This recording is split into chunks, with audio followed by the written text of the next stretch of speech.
Cape, Nafis Modak has been officially charged with Charles Kinnear's murder. Kevin Brunt joins us to talk about that. And then a very interesting guest, well-known lawyer Richard Spoor, who's worked on a lot of class action suits against mining companies. People who follow him on Twitter will know that he has much to say about the state of the government, speaks out against corruption, but he offered to act pro bono for Jacob Zuma in his corruption trial, because he makes the point, although this is what we want to explore with him in more detail, that it's really important that everybody has a defense, and he thinks there's a legal principle involved. So he met with former President Jacob Zuma, I think earlier this week. He's our guest at 4:10. And then, of course, Rafiwe, the all-important question of the vaccine rollout for next week.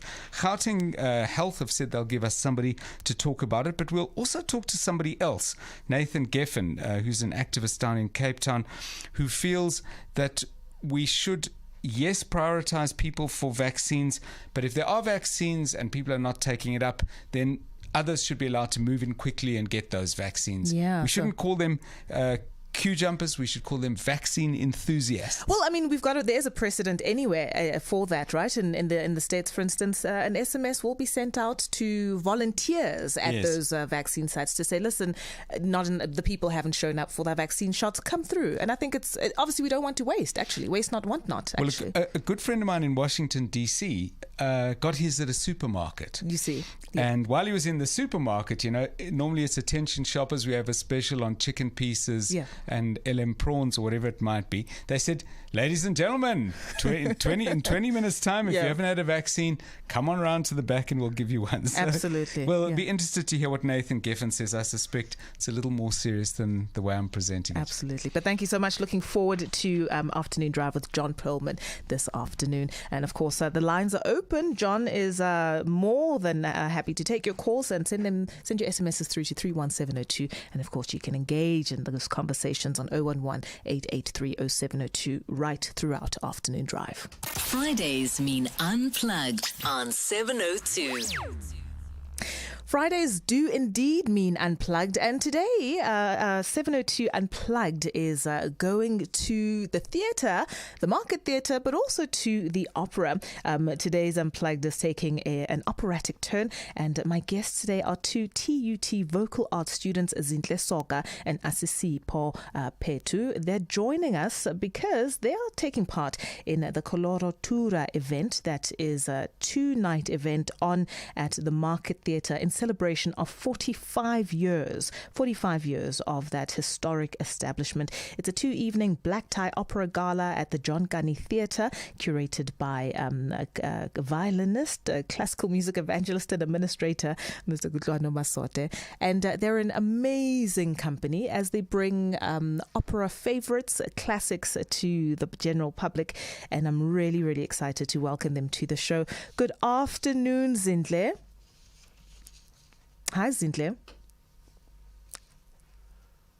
Hello, I can't hear anything. Oh my goodness. My side. Okay, so Zintle I'm seeing her. She, I think, can see me, but she can't hear anything. I can't hear anything. Can you hear me? It's very, very low. I don't know if it's my phone. All right, let's see if you can sort that out, Zintle. Maybe Abel, you can help her there. Asisipho, welcome to the show. Is that you speaking? The second voice? Hello, Asisipho. All right, so let's do this whilst we try to sort out our technical glitches and try to get Zintle Soga and Asisipho on a better connection. We're talking, well, right now it's 702 Unplugged, and we're talking the 45th anniversary of the renowned Market Theatre in the Joburg CBD. And as part of acknowledging this milestone achievement, the Market Theatre is presenting 2 opera gala evenings with operatic favourites in special arrangements. It's called Coloratura, which is the virtuosity of opera, and we're just going to we're going to have a conversation with 2 of the participants of this event and find out what they've got planned for members of the public that are able to go on through and enjoy these 2 evenings of black tie finery, but also just understand, what it is that they're studying as vocal arts students at TUT, first of all, and the opportunities that are available to them. Of course, course, all our full conversation will be capped off by performances by Zintle and Asisipho. Let's try that again. Can you hear me, Zintle? Hi, yes, I can hear you. Fantastic stuff. Welcome to 702 Unplugged. Thank you so much for your time this afternoon. Thank you. And let's try you, Asisipho. Can you hear me? And let's see if we can hear you once again. Hello, ma'am. Yes, I can hear you now. Fantastic stuff. Please call me Refilwe. We are not in a classroom, and hopefully I don't look that old. Now let's get right into it, ladies. Thank you so much for your time. I've introduced you as vocal art students. You're both studying at TUT, and the end goal is to become, I'm sure, world-renowned, world-famous opera singers. Let me start with you, Zintle, and if you can just put us in the picture first of all before we talk about the event itself that you're part of at the Market Theatre. A day in the life of a vocal art student. First of all, you're obviously born with those pipes, but what does it take to hone your skill as an opera singer? Thank you. All I can say to you, Refila, is discipline, passion, and dedication. Discipline, passion, and dedication. Asisipho, how did you come to studying vocal arts and basically becoming passionate about opera? Okay, thank you, Refilwe. For me, it has always been a thing of loving this genre because I've started singing at a very young age in primary school. In my community, I'm from a community whereby choral music is celebrated a lot and is loved. So for me, it has always been a thing ever since I was young. When I would see opera adverts on TV, I would get so excited. And I knew from that moment that, okay, this is what I want to do. And since then, I've always wanted to do opera. And when I got to high school, that's when I developed that, okay, I actually have talent and I am amongst the best singers at that time. Yes. So that's when I decided that, okay, I'm actually going to do this as my career as well. Yeah. And, speaking of, we do have a proud heritage of choral music here in South Africa, right? And it's quite phenomenal to just take note of the fact that we've got about 100 opera singers, South African opera singers, out there in the world, world-renowned, world-famous, performing at some of the best, venues, working in some of, doing amazing work out there. Why do you think, besides the choral music heritage that we have, why do you think South Africans while we're churning out, famous and so many opera singers?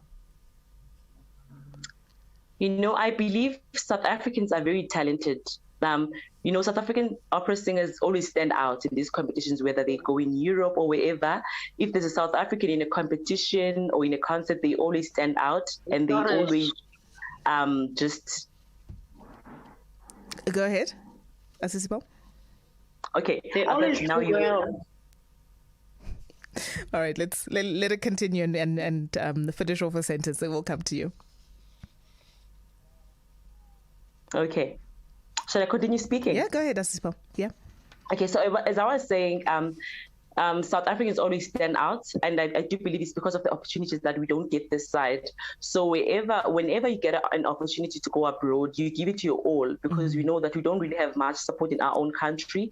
The government doesn't really support us that much. We don't have opera houses, we don't have funding.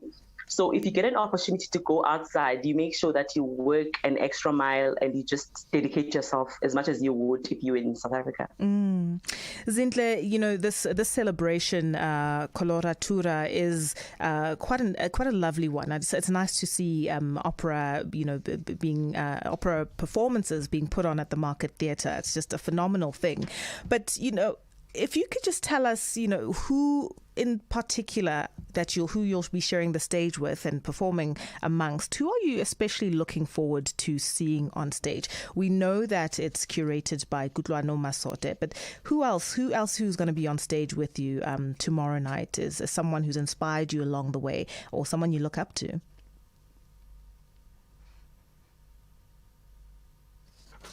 Hi, Zintle. All right. It looks like we've lost Zintle, but let's carry on with you, Asisipho. The same question. You're going to be sharing the stage with well-known opera singers as well, established opera singers from here at home. Who are you particularly excited to be on stage with, or at least behind or backstage with? Okay, for me it has to be Bongani. Yes, Bongi. Because I'm a mezzo-soprano, and she's a very good one, and I've always looked up to her. I've worked with her. It was like, I think 6 years ago. It was a local choir where she came and helped us as a soloist. So from that day, I've been following her journey, and we've been in contact. She'll give me advices, what the do's and don'ts. So for me, it has to be her, followed by Zintle and Zazi, as her mother was my conductor in high school.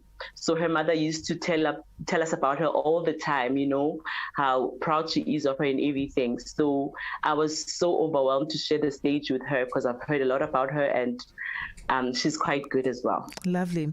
In terms of what we can expect, or what the audiences can expect tomorrow night at the performance, can you tell us what has been prepared, what has been curated? Because, of course, we've been promised the themes that are being explored on stage are desire, betrayal. What else? What can people expect?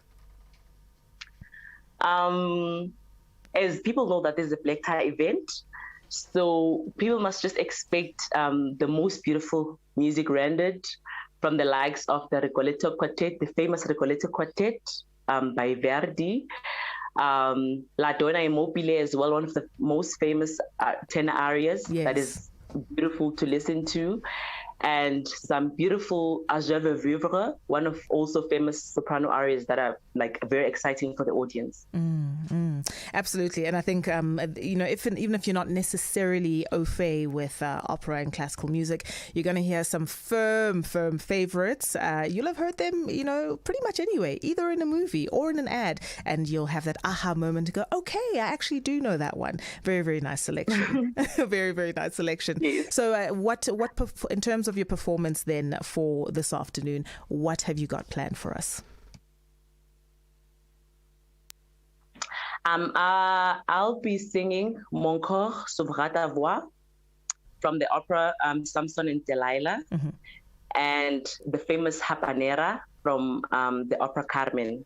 All right. And I've been doing also the Rigoletto Quartet and some encores by everyone. All right, fantastic. After this quick break, we're going to come back and hear Asisipho and Zintle singing for us. Protect your loved ones with Discovery Life and